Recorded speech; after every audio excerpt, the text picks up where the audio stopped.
Muy buenas noches, saludos desde México. Aquí ya es un poquito tarde, son las 12:53. Y bueno, vamos a empezar. Una turbina Pelton opera con una altura neta de 390. Pero bueno, les voy a decir, primero vamos a empezar con los datos que vamos a tener que calcular. En este caso es el número de polos. En este caso dice calcular el número de polos. Listo. El rendimiento hidráulico, listo. La velocidad específica de operación, listo. Y la fuerza de impulso sobre el rodete, listo. Entonces, ya, ahí estoy centrándome. Entonces vamos a anotar los datos, o sea, no vamos a complicarnos. Estamos en un examen, estamos apurados, queremos saber el resultado. Entonces nuestros datos, altura neta, la tenemos bien, está en metros, 390 metros. Un gasto en 5 metros cúbicos, no hay que hacer conversión. 92, hay que recordar siempre que bueno, el único que puede tener uno va a ser el 100%, entonces en este caso es 0,92. Después tenemos las revoluciones por minuto que son 600, un CVT que más adelante vamos a usar.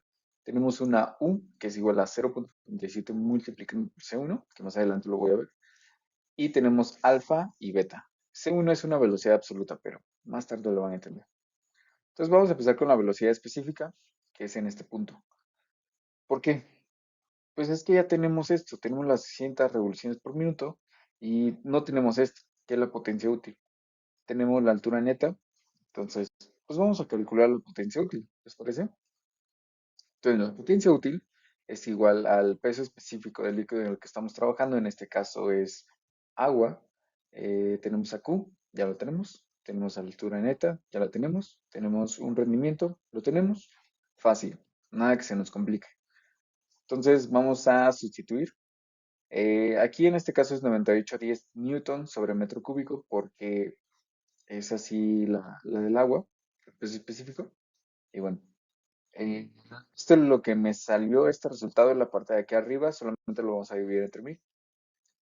Entonces, mi resultado es esto, 17.599.14 kilowatts. En la parte de arriba, muy fácil. Vamos a sustituir en nuestra velocidad específica, que ya tenemos n, son las 600 revoluciones por minuto. NU es lo que acabamos de calcular. Luego elevamos. Después tenemos la altura neta de 390 metros. ¿Cuál es esa velocidad específica? Esa velocidad específica es de 45,92 metros por segundo. Listo.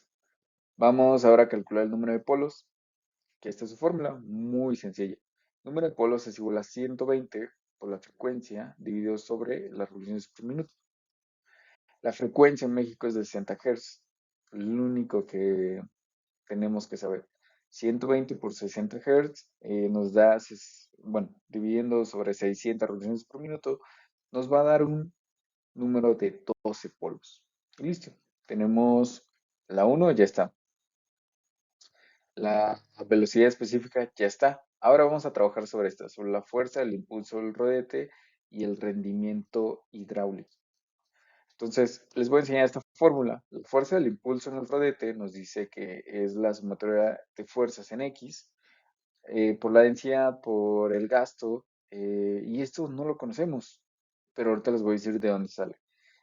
También lo podemos manejar igual con las velocidades, que les voy a enseñar que son del triángulo, que es en la siguiente. Y bueno, ya estamos en la siguiente. Los triángulos de velocidades en las turbinas Pelton. Esto sí lo pueden llevar y lo pueden anotar en su formulario. Lo saqué de un video de España y se me hace muy bueno. Entonces, a la entrada, este es el chorro que impacta dentro del rodete. Bueno, estos son los rodetes y esto es la turbina Pelton. Entonces, tenemos que empieza a chocar y aquí es donde empiezan estas desviaciones. Estas desviaciones podemos hacer un pequeño triángulo, que es una a la entrada, que es en este pequeño triángulo que lo forma, y esta a la salida. Igual pueden buscarlo en YouTube y ya pueden entenderlo un poquito mejor. Pero realmente vamos a usar fórmulas, no necesitan aprenderse. Entonces vamos a empezar con la velocidad absoluta del impulso. Vamos a calcular este triángulo, vamos a calcular esto. En España le ponen B1, en México a veces le ponemos C1, depende de lo que. Entonces vamos a poner C1 es igual a CBT, que ya lo tenemos, es un dato que nos los ofrecieron, nos regalaron, que es de 0,98, sustituimos tranquilamente, nos da de 85,72 metros por segundo. Recuerden, es una velocidad.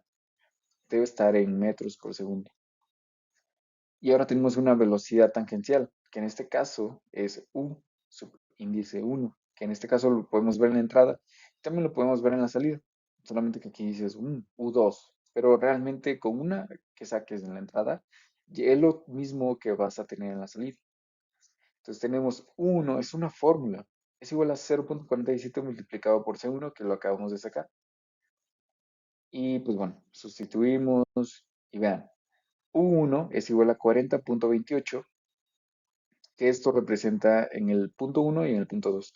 Entonces, esto lo mismo, aquí. Aquí también este triángulo, o sea, pueden verlo así como que, ¡ay, qué complicado! Pero la verdad es que no. Esta es la entrada y bueno, aquí esto como es una parte tangencial dentro de este tipo de... Es que, por ejemplo, el líquido al momento de estar chocando es un tipo con.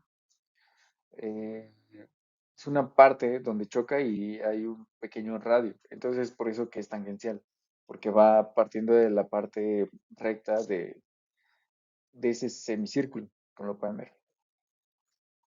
Y bueno, como les decía, es en el mismo, en el punto uno que esta, en el punto 2 y en el punto 2. Y listo.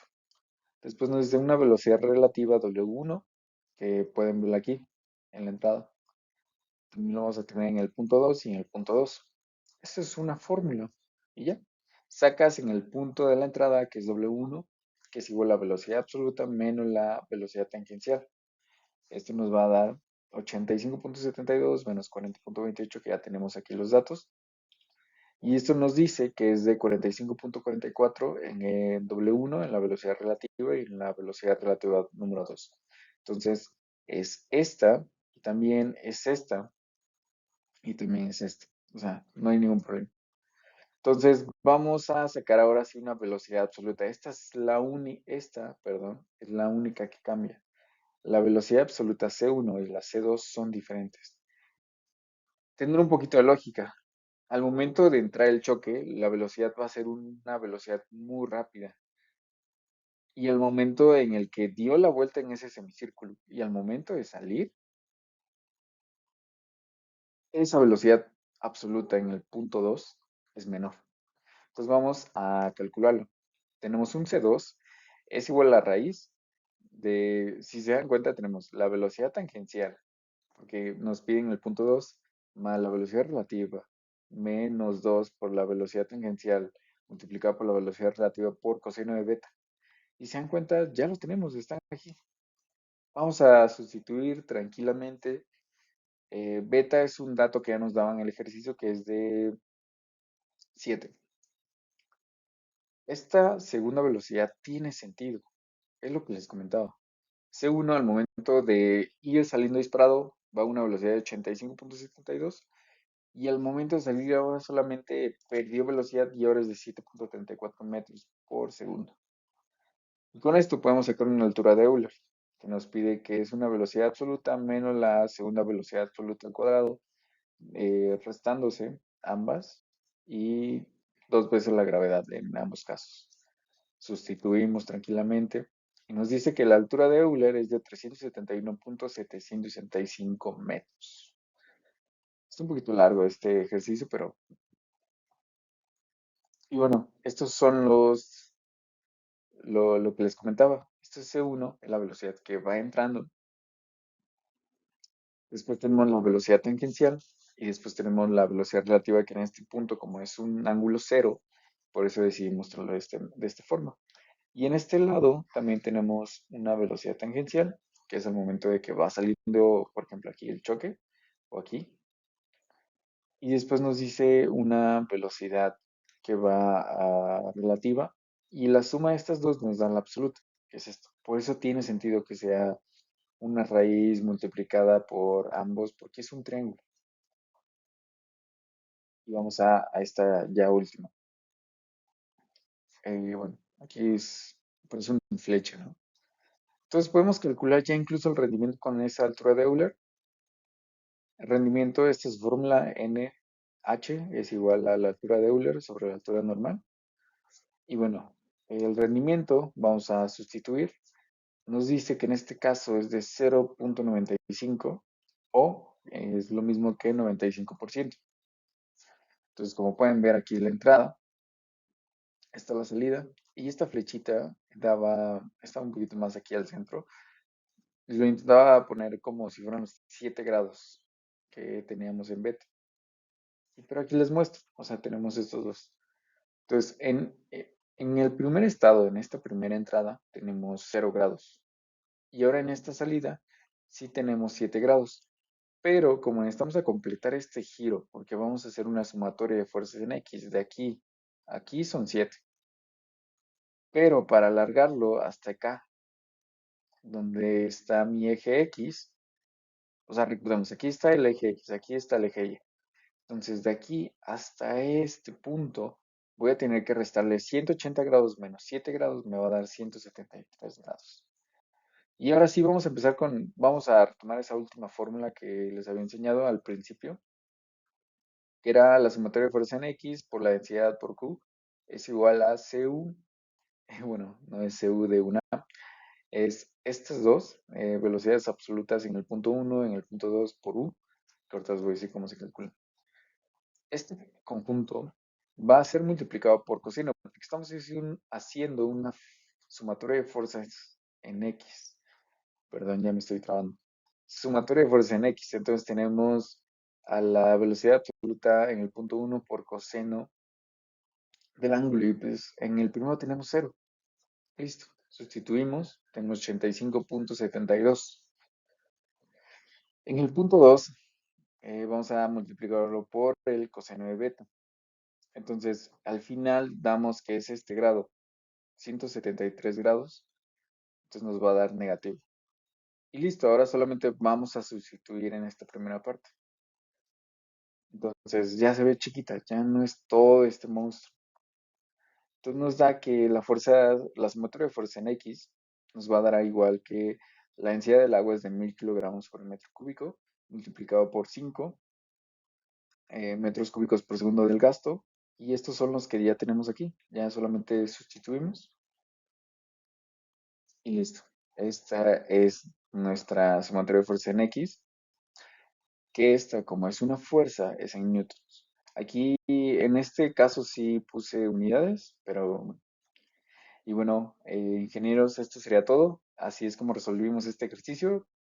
La verdad, pensaba hacerlo un poquito más corto, pero había muchas cosas que creo que ustedes debían de entender, tal vez de dónde salían estos grados o por qué se hacía esto. Y como les comentaba, realmente tienen que tener ciertas fórmulas, saber dónde ocuparlas y entender, o sea, en una turbina Pelton, en una turbina Francis se van a encontrar diferentes. Esto es todo. Y bueno, ingenieros, muchas gracias y nos vemos. Hasta luego. Buenas noches.